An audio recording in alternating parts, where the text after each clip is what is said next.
Hi and welcome back to my channel. My name is Alla. I'm a homeschooling mother of two and I work full-time outside the home, and today we're going to be talking about my 6th graders' upcoming school year curriculum. Stick around. Hi, welcome back to my channel. Thank you for joining me today. As I said earlier, today we're going to be talking about my 6th graders' curriculum. In the state that I live in, we have 12 required subjects that we must cover every year in the homeschooling year. And so to those 12 subjects, I add a couple of other ones, and I just wanted to run them down with you today and just to show you what we're going to be using for my 6th grader. The subjects that we need to be covering every single year is reading, writing, spelling, language arts, math, science, social studies and history, health, PE, occupational education, art, music, appreciation, and those are the ones that are required by the state. But I always add logic, critical thinking, personal interest that my kids can pursue, any subject that they would like. And on top of that, I also like to include spiritual studies. So here we go. The first subject, reading. My son is going to be going through 3 literature guides from Memorial Press, and the ones that we've picked that he has not done yet is the 21 Balloons, Adam of the Road, and this is a new book for me as well. I've never read it, so we'll see how that goes, and The Lion, the Witch, and the Wardrobe. And this is the one I believe he's going to be finishing the school year on, and this is something that he's read before, he enjoys, and so I thought it'd be kind of fun. And they do come, if you order from Memorial Press, they do come with the readers. Adam of the Road, 21 Balloons, and The Lion, the Witch, and the Wardrobe. We have the whole series on audiobook, and I believe in our reading living room here, but it came with it. It's in color. I thought my son would enjoy it, and then if I need to read alongside with him, I have a copy as well. The next subject is writing, and the one that we are going to finish up first is Evan Moore Daily Traits Writing, and that's grade 4. That's just kind of where he placed. He has about 6 weeks left in this curriculum. We want to finish it. We're in a good groove. He understands what's happening, and so I just want to complete this so that we can move on.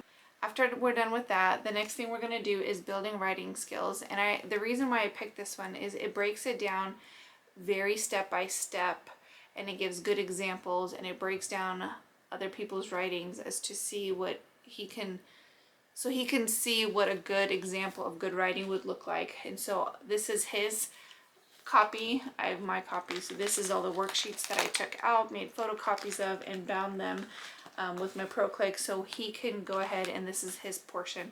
But this is going to be a one-on-one course that we're going to do with him. We'll be going through it systematically, lesson by lesson together, until he gets these worksheets, and then he'll be doing them on his own with feedback from me. But this is something that kind of plays off really good off of Evan Moore. It just takes it to the next step where they're breaking it down even further and requiring them to do a little bit more. So I really do like that. So that's going to be for our writing.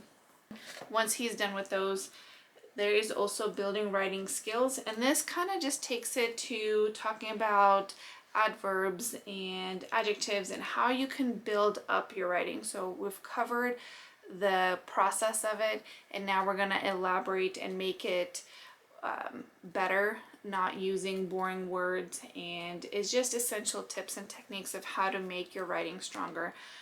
If you watched my daughter's 9th grade curriculum, she is using a certain writing curriculum, and I thought these would be a perfect segue for him to go into what she's using next year, but that's for next year. I'm getting ahead of myself, but this is something that once he's done, this will take him through the whole entire school year. The next subject that we have to cover is spelling, and for spelling we do IEW, Phonetic Zoo. We have all 3 lessons, I believe, or sorry, we have all 3 levels. He's on level A still. My daughter has moved on to level C, I believe, in the beginning, so she's almost wrapping up, but we're gonna just go ahead and do that. I love the way that it's set up. It's an independent spelling curriculum where they hear it auditory, they spell it, they pause it, so write it out on their own, and then once again auditory, they're told whether they got it right or wrong. They're spelled back to them. So he is engaging a lot of part of his brain, and that seems to work for him. Once again, we've tried different curriculum, and that's the one that seems to have worked so well for both of my kids. The next subject is language arts, and language arts again is a multifaceted subject. It has a lot of components to it. So as you saw, the literature is a part, writing is a part. But then one thing that we're going to be working on mostly for his grammar is easy grammar. We have done several different grammars every single year, but this one has stuck with my son. Something about it clicks with his brain, maybe because it's one worksheet at a day at a time. I'm not sure, but he absolutely loves it. He is finishing up grade 5, and then once he's done with that, we're going to go into grade 6. We are taking it, I wouldn't say slow, but we're taking it at his pace. If he feels overwhelmed, I back off, but I do try to push him a little bit just because I do want him to know these things. These things are very important when it comes to writing. He'll see certain words come across when he's reading, so I do really want him to know grammar. The good thing about grammar, it does not change, right? Whether you're learning it in 1st grade or in 9th grade, it's all the same. A noun is still a noun no matter what grade you're in. And so if it takes them a little bit slower, I'm not too worried about it. For me, I want them to know the subject versus trying to rush through it all and say, well, look, we finished 6th grade. It doesn't matter to me. I'm working at his pace. If his brain clicks and he works faster, great. If his brain is slower and is not retaining as much, that's fine. I'm okay with slowing down and getting it done. So that's that for him. And the language arts component as well, we're going to be doing vocabulary. And this year, he is my comic boy, and so I got him vocabulary cartoon of the day, and he leafed through it and he's excited. It's a cartoon. You get a word of the day, and it's just fun for him. This is more of a fun thing for him. And then this one is more of a study for me. And it's 180 days of spelling and word study. We're not going to do the spelling part of it because we already are covering that in IEW. But this is going to be making sure that he can work out the vocabulary. It's the same vocabulary list for the week, and it's just different activities. This is independent work for him. And so I just want to make sure that he's understanding how these words are used in sentences. And so when we get to our yearly testing that's required by our state, this is not going to come a big shock to him or anything like that. I just want him to be familiar with words. After that, our next subject is math. And we have used the same math curriculum from the very beginning, and I absolutely love it. I recommend it to everybody. And we use CLE math. And this year he is going to be going to grade 6. This, I would say, is a little bit advanced. The way that they teach it is very systematic. It's very, I don't want to say dry, but it takes out the extra fluff. They don't add extra things to it. It gets right to the point. My daughter went through grade 1 through 7. My son is doing the same thing, and I like it just mostly because it teaches the way that I understand math. And I feel like if I can understand it and I can teach it, then they'll do so much better as well. And so far, both of my kids, they're great at math. They have no issues there understanding concepts. This is something that they do independently. And then with me, it's kind of like a mix. And I will go into that further in a different video of how we actually structure our day with me working outside the home and them homeschooling. And so, but this works phenomenal well. I love it. I highly, highly recommend it. And the way that they come is you get 10 books per year. But what I've learned is the first book of each level is always review. So I always skip that one. My kids do math year round. They do it during the summer time too. And so they just do the next lesson. And so what I've realized is I technically only need to buy 9 because the first one is review. It's kind of like the summer slide for kids who take the summer off or who are entering into a new curriculum. I could highly recommend it for those purposes. But if you are just moving along the next lesson, the next level, I would say go ahead and skip the first book in each level just because it is a review. And I've seen that it boosts my kids' morale when they have one less book to do. I find it. So I really love CLE. Highly recommend their math. The next subject is science, and my son is going to be finishing up Master Books Zoology. He's about, let's see, he's about halfway done. So he's going to be working on this, and once he's done with that, he's going to be then moving into Master Books Elementary Science, Soil, Sea, and Sky. And this is the one that he picked. And it kind of worked perfectly because half a year he's going to be finishing that, and then half a year he's going to be working on this. And the way that this one is set up, it's done 3 days a week. I don't know if you could see that. It's done 3 days a week. And so this is perfect, one going into the other.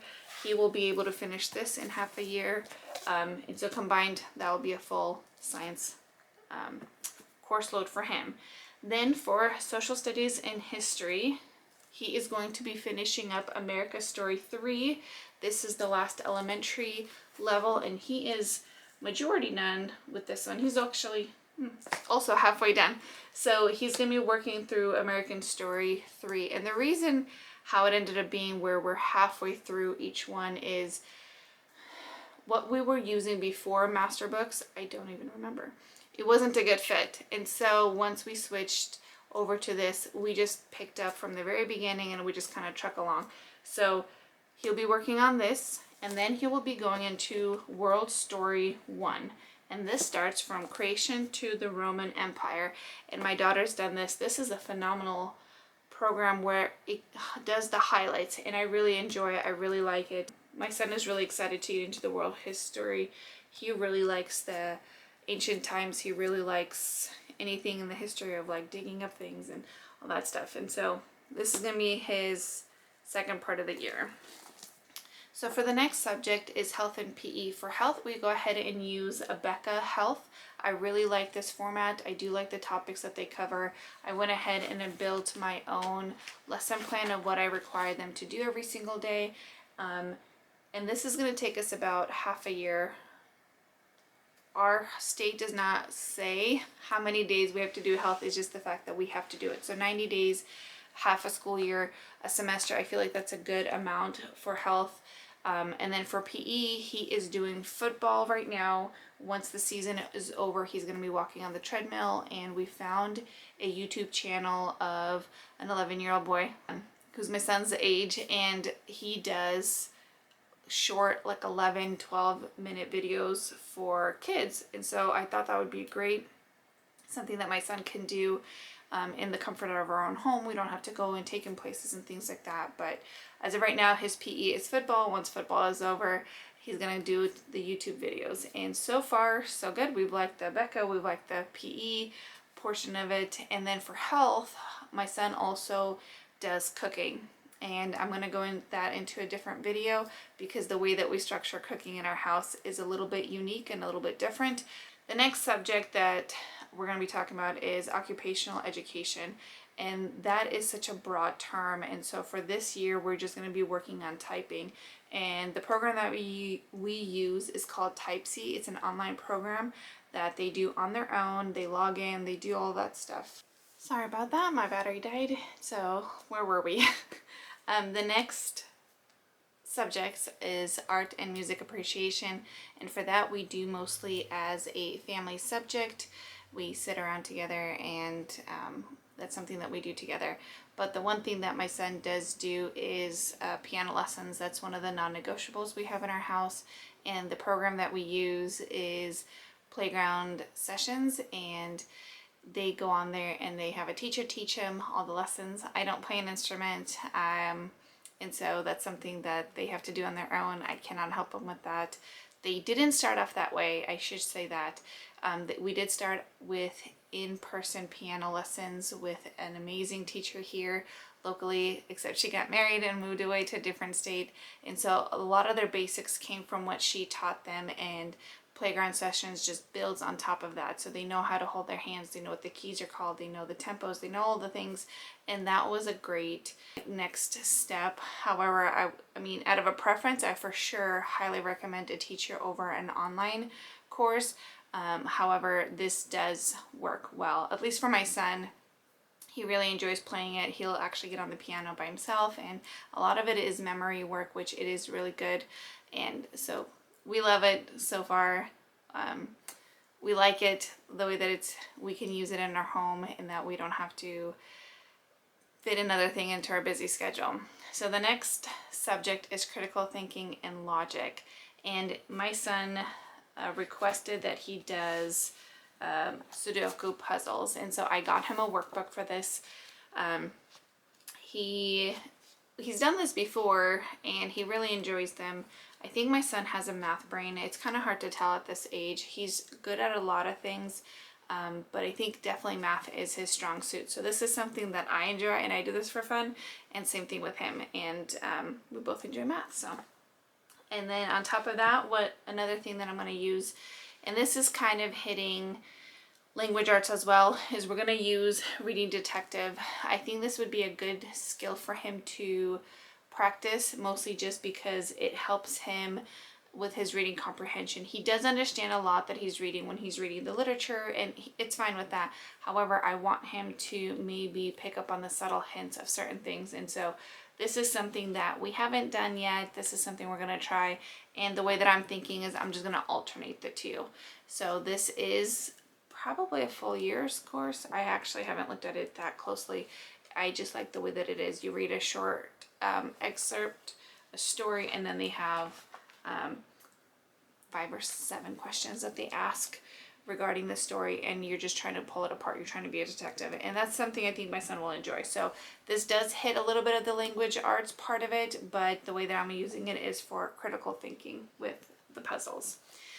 And then the last thing that we usually include in our school is spiritual studies, and we have it broken into 2 different sections. The way that I wish I can tackle it if I had more time. In the morning when they wake up, they do their devotional time. That's their one-on-one time with God. That's understanding the Bible on a personal level. And then the subjects that we include in school is more of a history based, maybe even, but just understanding the ins and outs. What happened? What was going on in history? How does this look like? And for that, we are going to use CLE Bible. And I've used this in the past, and it does break it down more in a historical format. Like, it's not, I would not say it's more of a one-on-one with God, kind of digging in. But this is more of understanding what happened, maybe the chronological order of things, of how things happened, who's related to whom, how did that look like in that time, what tribe, who came from which tribe from Israel, things like that. This is more of analytical, I want to say, and the devotional is more of a personal level. And so I do like this. And again, CLE here is, once again, you get 10 booklets for the year, and he gets all 10. He gets all 10. And in this case, the first one, like in math, the first one was review. That's not the case with the first one in Bible. I just only found that to be true for math. And so I buy all 10. They work through it. And the way that CLE works is you do 4 lessons. The 5th lesson is a quiz. And then you do lessons 6 through 9. Lesson 10 is a quiz, 11 through 15, and then 16 is a test for the overall. I find it very fascinating, and it takes it to a whole new level. There's a more head knowledge, I want to say, versus a heart knowledge of who God is, right, with that they get from their personal devotions. And that's it. It rounds out my son's 6th grade curriculum. If you have any questions, feel free to comment down below. Again, I have so much more videos coming. I'm going to be covering our family basket. I'm also going to be covering how our subject schedules look and how that looks like with me working. How do I organize subjects? How do I make sure that they're doing their work, and how do I work one-on-one with them? So that's all coming up. I would love for you to subscribe, join me on this journey as I try to bring you along and encourage you along the way. If you're not working outside the home, the things that I utilize can absolutely benefit you. But if you do work and you think it's not possible to homeschool, I'm here to tell you it is. Just join me on this journey. Ask your questions below. I'm more than happy to help you out. And thanks for joining me today, and I'll see you next time. Bye.